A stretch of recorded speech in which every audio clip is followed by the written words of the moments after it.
Welcome back to Sunrise Daily. Mr. Pascal Udibo joins us. Next is the Group Country Director, Jeff and Obiaran, and also Financial Business Analyst. Thank you for coming on this morning. Thank you, guys. Well. It's the big one, the budget of change, the 2016 budget. A lot has changed with the budget, yes, indeed, but many don't like the change they see. Lots of patterns. The Assembly says, no, we can't pass this, but looking through all these figures, yes, people are not happy with what they've seen about this budget, but from what you've seen so far, where do you think we missed it? You know, there was a question you asked me one of the days that I was here, and I remember, and it kept haunting me. I had so much hope in the APC-led government, and you asked me a question. You said, will you be disappointed if these guys don't deliver? And I said, I'll be very surprised. What I think that is going on is that there has not been a thorough coagulation of the change mantra into a physical, palpable, strategic format, coordinated in such a manner that the hope that all Nigerians have on this new government is on a daily basis, strategically losing capital because of this lack of strategy. And what I mean by this is this. In the last week I said something here. The president is very comfortable handling the insecurity, very comfortable dealing with corruption, and that is a major issue, and we thank God for that. However, the economy is strategic. And these three things can be going hand in hand. So the question you ask is this: have you pursued the corruption agenda, this insecurity, dealing with this insecurity in the Northeast, at the detriment of the economy? Look, there's only what leadership is about is coordination, to set the framework by which the various people you have hired in. It took these guys how many months to get their ministers?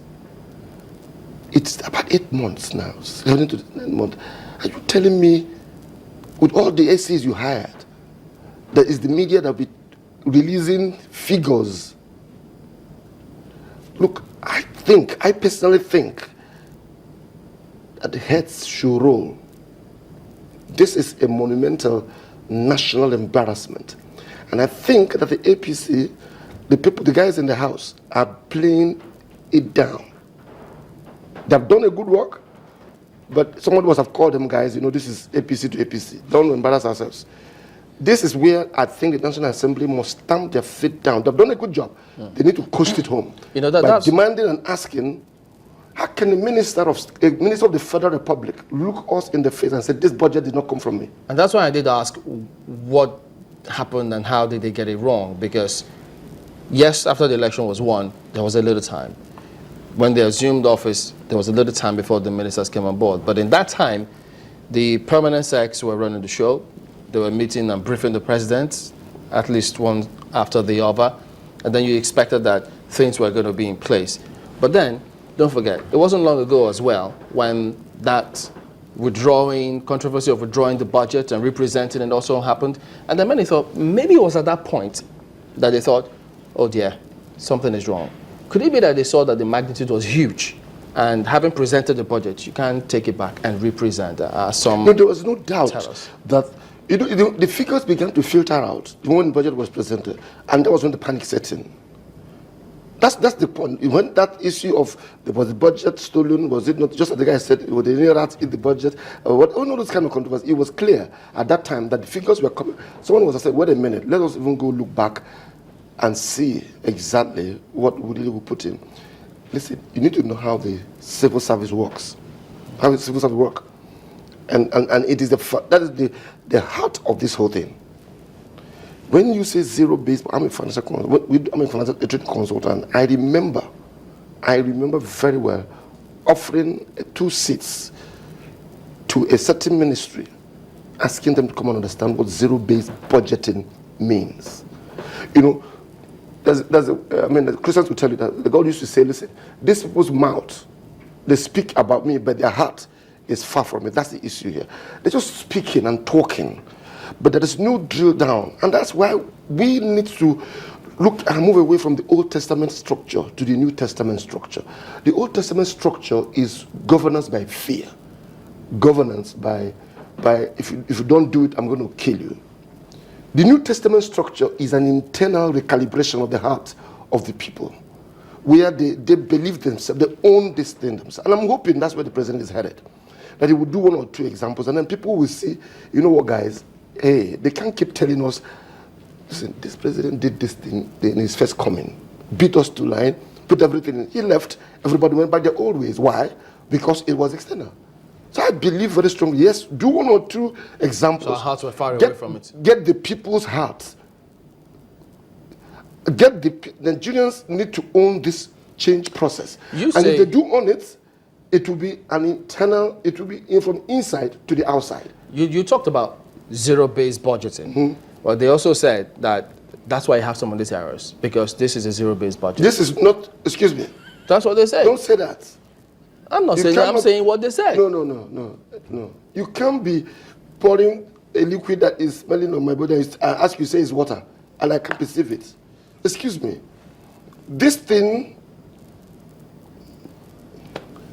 no, you can't do that. Listen, if you have done something wrong, just say, guys, you know what, we missed it. Do not influence, don't infuriate the system by now begin to say, the word they use in the National Assembly is that they want to, there's a certain word this is error.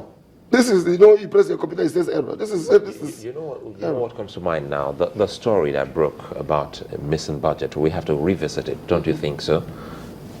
Because first, the budget was missing, and secondly, they came back again. The National Assembly said no, it wasn't missing, that they found it.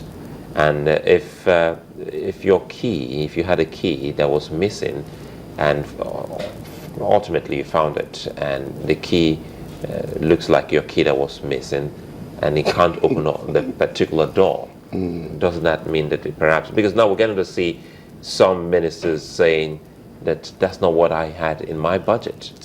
Shouldn't we be having a rethink and say, wait a minute, do we have two versions, perhaps 5, 6, or so many versions? No, my take is, I'm of the, I believe in this change thing. I believe it, I love it. I mean, this is a new thing, it's a departure from the old.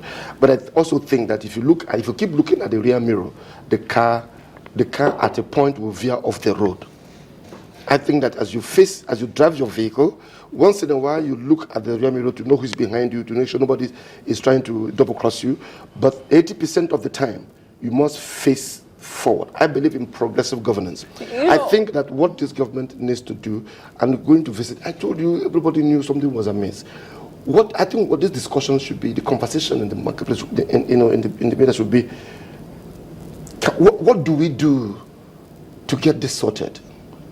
What do we do to get this sorted? I think there must be a national apology, and then some guys just give us some time. Let's clean up this thing. It's good that's come up. Just an apology? Well, at least it starts from there. It starts from there. I've hurt you, and you raised the matter, and I said, you know what, I'm sorry. I need to get this thing sorted. I thought I had a grip of it. They need to get the right people. Put the circle pillars in the circle holes. Wouldn't that consider? Look at the Minister of Finance does not have debt management is of Minister of Finance.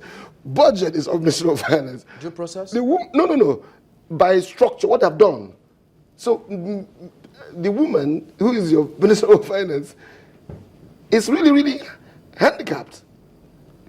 The budget you put on the table of a renowned lawyer, wonderful as that may be. So, guys, you need to look at this whole thing strategically. This land is not bereft of technical people that can take us out of the woods, and that is the painful part. I was just wondering, because my colleague raised that issue about missing budget, and we recall then that there had been certain mistakes made. People thought that that was part of the mistakes that were going to be corrected, because eventually we were told that, they tried to take it out surreptitiously, but that did not work out. But we saw eventually that the president wrote a letter to the National Assembly. Yeah. And part of the hopes of people then was that some of the figures that were being raised in the budget as at that time as, being bogus would have been addressed in that letter, but that didn't quite come through. Do you think that the presidency then can say that, no, this did not come from us, or we did not quite see all of these things, when eventually they wrote a correction letter to the National Assembly? Let me put it this way. This whole thing started with, and I dare make a respect to one of our past CBN governors, I think Soludo, who went for, I think it was a leadership conference, and he said clearly that this budget was the template of Jonathan and Buhari. I don't know whether you guys got the gist. And the vice president was seated in that meeting. I mean, it was very forthright. I told them there was no rigor, and that's the word. No rigor is going on. And I don't want to be unfair to people like the kind of people that this guy, our president, has put together. The first block pulled through Lagos, and it's there. If I am a quintessential gentleman that was in the Ekiti state, I'm just wondering, are you saying that when this guy sat down with the retinue of special and technical assistants, what do they sit down to discuss? But when people say it's double standards, if they don't go ahead and unmask those who are behind this, while we're saying we're fighting corruption headlong. Oh, no, gentlemen and lady. This is a credible opportunity for the president to prove that, you know what, I am for nobody, I'm for all. This is an opportunity to rein in, whoever, and, set the tone. That's what is called the tone, for which he has been doing. He needs to do it internally. Everybody will sit up. Yes, Okeng Anama, who is the Minister for Trade and Industry, is one of the finest gentlemen in the private equity and venture capital business. So you can't tell me you don't have the materials to move this. I just also hope that you've not gathered quality people together, and they have been asphyxiated. Like, be sure you don't do be sure you take full orders.